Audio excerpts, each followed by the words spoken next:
안녕하셨습니까? 원더풀 인생 후반전의 파파홍입니다. 세상에서 제일 바보 같은 짓이 재벌과 연예인 걱정하는 거라지만 오늘은 재벌 이야기를 좀 해봐야겠습니다. 지난 5월 말 SK그룹 최태원 회장과 노소영 부부의 이혼소송 항소심이 있었습니다. 언론에서는 1조 4천억 원 규모의 재산 분할과 그에 따른 SK그룹에 미칠 영향에 대해서 이야기를 하지만 이런 결론에 이르기까지 최태원 회장이 저지른 그 뻘짓에 대해 이야기하는 사람은 아무도 없었습니다. 그래서 오늘은 우리는 그 이야기를 해보려고 합니다. 최태원 회장이 폭망한 이유, 첫 번째, 본처를 대놓고 괄시했다. 여자가 한을 품으면 온유월에도 서리가 내린다는 말이 있습니다. 하지만 최태원 회장은 이 말을 우습게 여겼기 때문에 망한 겁니다. 바람을 피웠거나 둘째 부인을 둔 재벌 회장이 어디 최태원 회장뿐이었겠습니까마는 모두 쉬쉬하며 지냈고 본처를 최태원 회장만큼이나 대놓고 공개적으로 무시한 사람은 없었습니다. 롯데 신격호 회장을 보시자고요. 미스 롯데 출신 서미경을 셋째 부인으로, 둘째 부인이 아닙니다. 셋째 부인으로 두었지만 사망할 때까지 꼭꼭 숨겨놓았습니다. 세상 사람들이 입에서 입으로 전하면서 모두 다 아는 사실을 한 번도 인정하지 않고 드러내지도 않으면서 꼭 숨겨놓았던 거죠.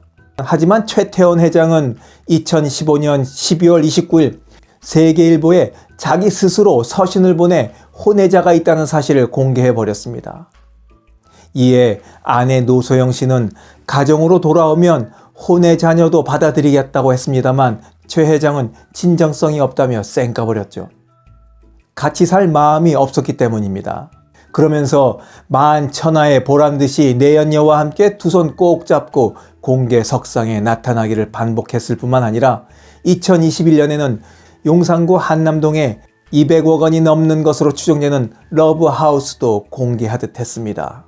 이런 뻔뻔한 태도가 아내에게 깊은 상처를 줘 한을 품게 한 것은 물론 이번 항소심 재판부로부터도 질타를 받았습니다.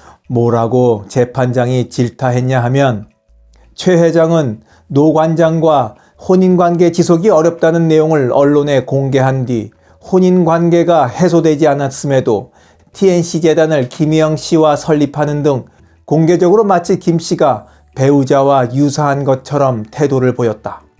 장기간 부정행위를 하고 공식화하는 등 헌법상 혼인제도를 전혀 존중하지 않는 태도를 보였고 최소한 최 회장은 십수년 동안 노 관장에 대한 배우자로서의 권리를 침해하고 고의적인 유책 행위로 인한 정신적 손해를 전보할 수 있는 손해배상이 있어야 할 것이다.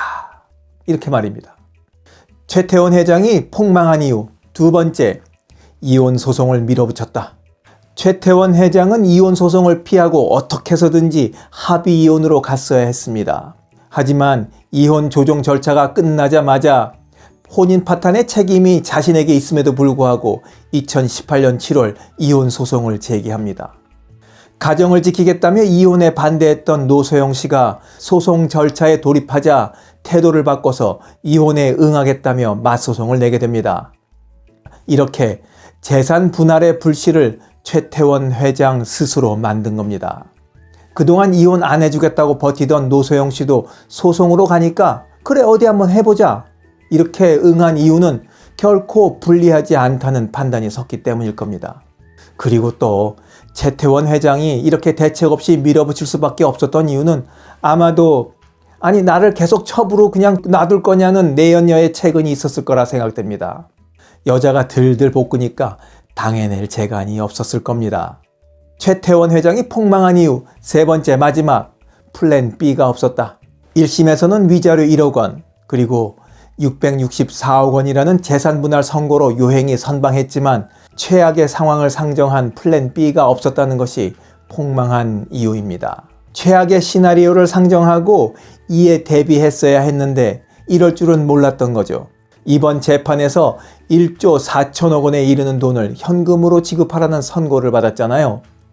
이런 때를 대비해서 주식 분할을 제한했어야 했는데 2심에서도 1심과 비슷한 결과가 나오겠거니 생각하고 그냥 두 손 놓고 있다가 크게 한 방 맞은 겁니다. 아무리 재벌이라도 1조 4천억에 가까운 현금이 있을리 만무할 겁니다. 현금 마련을 위해서는 이제 주식을 팔거나 주식으로 대체 지급을 할 수밖에 없는데 이렇게 되면 추가로 양도세까지 내야 합니다. 이 과정에서 발생하는 비용을 감안하면 전문가들은 수천억 원 이상의 추가 비용이 들어가게 된다고 말합니다. 1조 4천억 원이 늦게 마련되면 연 5%의 지연 이자를 내야 하는데 이걸 1년으로 계산하면 690억 원이나 됩니다. 판결 확정일로부터 다 갚는 날까지 이자를 물어야 하는 겁니다. 이자가 하루에 1억 8,900만 원이 붙어가는 셈입니다. 이 이자가 무서워서 주식을 담보로 금융기관으로부터 대출을 받아 준다면 원금을 다 갚을 때까지 금융기관에 갖다 바쳐야 하는 이자만 수천억 원에 이르게 될 것으로 예상됩니다. 이러니 최태원 회장이 딱 외통수로 걸린 형국입니다. 지금까지 말씀드린 것을 쭉 해서 계산을 해보면 이번 소송으로 최태원 회장이 지불해야 하는 돈은 적어도 2조 원 정도가 됩니다. 시중에는 이런 이야기가 돕니다. 최태원 회장이 돈을 마련하기 위해 SK 주식을 팔고 1억 4천억 원을 받은 노소영 씨가 그 돈으로 SK 주식을 사면 노소영 씨가 SK그룹을 통째로 갖게 된 것은 아닐까 하는 소문 말입니다. 바람을 피웠으면 무조건 나 죽었네 하고 바닥을 엎드리는 것이 상책이었는데 본처를 대놓고 무시했으니 이 모든 게 자업자득이라고밖에 할 수 없겠습니다. 참고로 이번 2심 소송의 인지액만 47억 3천여만 원이 들었다고 합니다. 최태원 회장 이혼하게 됐으니 두 다리 쭉 뻗고 자게 될까요? 아니면 돈 걱정에 떼굴떼굴 구르고 있을까요? 21세기에도 이 교훈은 여전히 유효합니다. 여자를 한서리게 하면 폭망합니다. 원더풀 인생 후반전이었습니다. 감사합니다. 자랑질, 지적질, 아는 채, 있는 채 하는 사람들에게 지치셨죠? 상대방의 얘기 경청하고 익은 벼처럼 겸손한 사람들이 모인 곳이 있습니다. 바로 네이버 카페 실버들의 전성시대입니다. 너무 가깝지도 너무 멀지도 않은 친구가 필요하다면 네이버 카페 실버들의 전성시대로 오시면 됩니다. 아래 댓글란 맨 위에 초대글을 올려놓을 테니까 클릭하고 들어오시면 아주 간단하게 회원가입이 됩니다. 아참, 냉소적이고 비아냥거리고 자기주장 강하고 남 얘기에 이죽거리는 분은 죄송하지만 절대 사양합니다.